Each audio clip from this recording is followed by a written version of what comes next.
Salam damai sejahtera dalam Tuhan kita Yesus Kristus. Shalom. Puji dan syukur kita persembahkan kepada Tuhan untuk berkat-Nya yang hebat dan ajaib yang telah jadi bagian kita hingga di pagi hari ini. Kita akan mendengarkan pekabaran firman Tuhan melalui ibadah renungan harian kita pagi ini. Sebelumnya mari kita tunduk kepala dan kita berdoa. Bapa di sorga, kami bersyukur untuk kebaikan Tuhan yang ajaib dalam hidup kami. Hingga pada di pagi hari ini kami boleh ada dengan keadaan yang sehat walafiat. Kami bersyukur untuk semuanya Tuhan, dan kami bersyukur pula untuk kesempatan datang beribadah kepadamu. Mendahulukan Tuhan dalam semua aktivitas kami pagi ini. Kami akan dengarkan pekabaran firman Tuhan.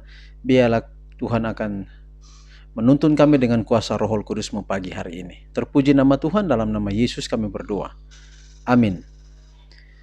Renungan harian kita di pagi hari ini dengan judul Kasih Kristus dalam Jemaat. Kasih Kristus dalam Jemaat. Dan ayat inti kita 2 Yohanes pasal 5 ayat 1, 2 Yohanes pasal 5 ayat 1. Dan sekarang aku minta kepadamu, Ibu, bukan seolah-olah aku menuliskan perintah baru bagimu, tetapi menurut perintah yang sudah ada pada kita dari mulanya, supaya kita saling mengasihi. Sekali lagi, dan sekarang aku minta kepadamu, Ibu, bukan seolah-olah aku menuliskan perintah baru bagimu, tetapi menurut perintah yang sudah ada pada kita dari mulanya, supaya kita saling mengasihi. Kasih ini membuktikan bahwa merekalah murid-muridnya. Dengan demikian, semua orang akan mengetahui bahwa kamu adalah murid-muridku, kata Yesus, yaitu jikalau kamu saling mengasihi. Bila manusia bersatu padu bukannya oleh paksaan atau kepentingan diri sendiri, melainkan oleh kasih, mereka menunjukkan pekerjaan suatu pengaruh yang melebihi setiap pengaruh manusia. Di mana kesatuan ini ada, ternyata bahwa peta Allah sedang dikembalikan dalam manusia, bahwa suatu prinsip hidup yang baru sudah ditanamkan. Hal itu menunjukkan ada kuasa dalam ilahi untuk melawan kuasa kejahatan yang di luar kodrat alam, dan bahwa rahmat Allah menaklukkan sifat mementingkan diri yang terdapat dalam hati jasmani. Kasih ini yang ditunjukkan dalam jemaat sudah pasti akan membangkitkan amarah iblis.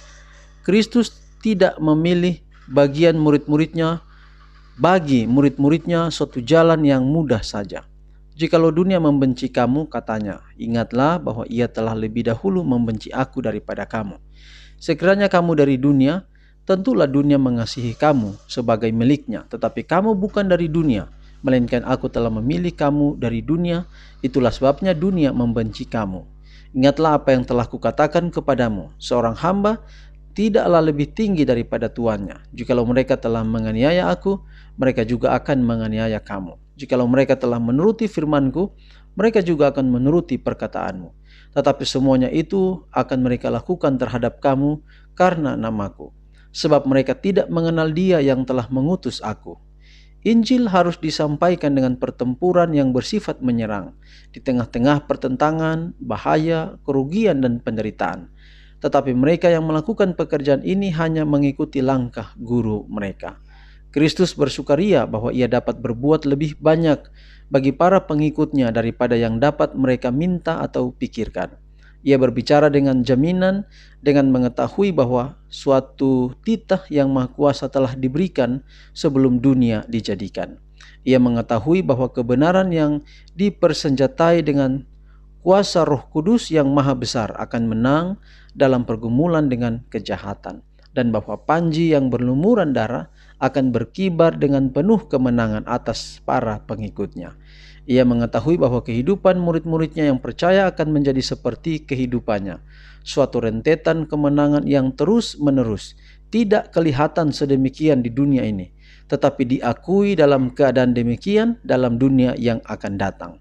Kristus tidak gagal dan juga tidak tawar hati, dan para pengikutnya harus menunjukkan iman yang tahan lama seperti itu.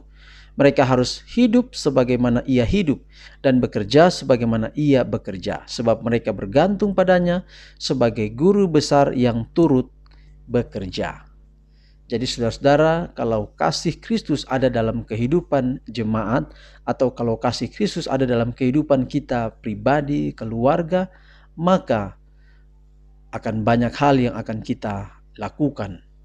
Di luar daripada semangat, talenta yang ada pada kita, jika ada dalam Kristus, maka apapun yang kita rencanakan lakukan itu akan terjadi di dalam kehendak Tuhan, di dalam kehendak Kristus saja. Tetapi poin kita pada saat ini adalah kasih Kristus. Jadi lebih fokus kepada kasih Kristus. Jadi apapun yang kita lakukan, yang kita merencanakan lakukan, kalau kita semua serahkan ke dalam tangan Tuhan dan kita lakukan itu di dalam dasar kasih Kristus, maka itu akan terjadi dengan begitu luar biasa, di luar apa yang kita ketahui. Dan mungkin ada beberapa poin yang lain dalam perenungan kita pada saat ini, tetapi inti daripada renungan kita adalah mendasari semuanya pada kasih Kristus. Kalau kasih Kristus ada dalam hidup kita, kasih Kristus ada dalam hidup jemaat, maka kita tidak pernah mengalami yang namanya tawar hati, kemudian rasa ada kegagalan yang kita hadapi, tapi dalam Yesus kita selalu memiliki semangat dan kita dapat melakukan banyak hal. Poin yang lain adalah kalau Yesus pernah mengalami penderitaan, mengorbankan hidupnya, maka sebenarnya itu juga yang akan kita hadapi. Yang paling penting adalah bagaimana kita tabah menghadapi hidup kita, apapun masalah-masalah hidup yang kita hadapi. Tuhan memberkati kita dalam ibadah renungan kita pada pagi hari ini. Amin. Mari kita berdoa. Bapa di sorga, terima kasih untuk pekabaran yang indah pagi hari ini, biar dapat menjadi berkat dalam kehidupan kami, dapat menuntun kami hari ini bahkan sepanjang hidup kami. Hari ini kami pertaruhkan seluruh hidup kami dalam tangan Tuhan.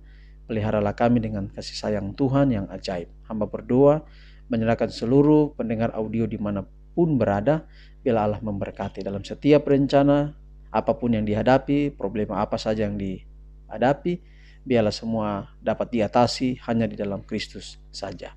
Berkati dalam setiap rencana-rencana kami hari ini, bahkan sepanjang perjalanan kami di hari-hari yang akan datang. Terpuji nama Tuhan, dalam nama Yesus kami sudah berdoa. Amin. Demikianlah renungan harian kita di pagi hari ini. Tuhan akan memberkati. Sampai jumpa pada ibadah kita besok. Shalom.